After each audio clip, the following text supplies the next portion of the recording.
لوگ سمجھتے ہیں ہماری زندگی میں بڑی پریشانیاں ہیں، چاہے وہ فائنینشیل ہوں، چاہے وہ بیماری ہو، چاہے وہ گھروں کے اندر ناچاکیاں ہوں، ایک دوسرے سے ناراضگیاں ہوں. کیوں ہے یہ؟ اس کی اصل وجہ یہ ہے کہ کلام الہی ہمارے وجود میں نہیں اترا وجود میں. تو اب یہ کلام، میں آپ کو واقعا یہ بہت ادنا سے طالب علم ہوتے چھوٹا سا نسخہ دے کے جا رہا ہوں. اپنے وجود کو نورانی کریں. عزیزان، اگر انسان اس نور کو زندگی میں محسوس نہیں کر پایا، وہ نور کہ جسے قرآن کہہ رہا ہے کہ اللہ نور السماوات ہے، اللہ زمین اور آسمان کا نور ہے. اب اس نور کی تجلی انسان کے وجود میں ہونی چاہیے.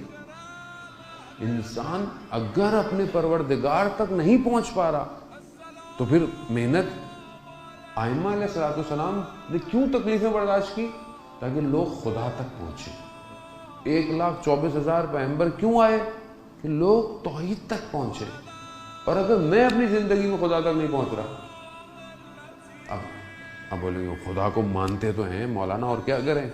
نہیں، ماننا نہیں ہے، قرب الہی حاصل کریں، خدا کے نزدیک ہوں. خدا کو جگہ نہیں ہے، خدا کسی مقام کا محتاج نہیں ہے، خدا ہر جگہ ہے.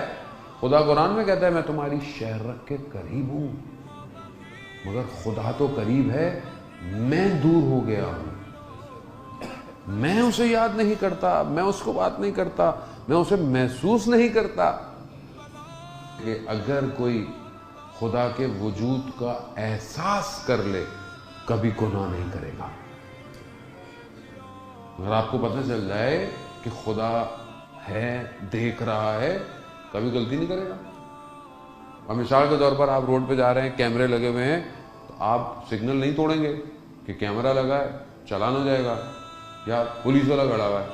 شریف ہو جاتا ہے آدمی، بالکل سیٹ بیلٹ بھی پہن رہے گا، فون بھی نہیں اٹھائے گا، کیونکہ آپ کو ہوتا ہے بھائی جرمانہ ہے. کیوں؟ وہ دیکھ رہا ہے. یہ تو دیکھتا ہوا نظر آ رہا ہے، وہ جو دیکھ رہا ہے ہر وقت، علم یعلم بأن اللہ یرا، تم نہیں جانتے کہ خدا تمہیں دیکھ رہا ہے. اب یہ احساس کیسے ہو کہ خدا دیکھ رہا ہے؟ یہ احساس چاہیے نا آپ کو.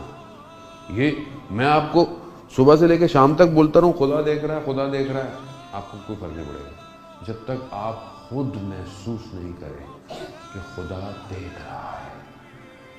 تبھی انسان تحول، انقلاب لے کر آئے گا اپنے وجود میں. کبھی تو اپنی راتوں میں کھڑے ہو کر خدا کو سجدہ کر سکتے ہیں، کبھی تو قرآن کی تلاوت کر کر اپنے وجود کو بہتر کر سکتے ہیں. قرآن کلام الہی ہے عزیزان محترم. آپ جتنا پڑھیں گے اتنا آپ اندر سے اپنے آپ کو محسوس کریں گے، اچھا محسوس کریں گے. اس دنیا کی بوجھوں میں، سختیوں میں، پریشانیوں میں ویسے بھی کوئی آسرا نہیں ہے سوائے خدا کی. آپ سب دروازے بند ہو جائیں مگر اس کا دروازہ کھلا رہتا ہے.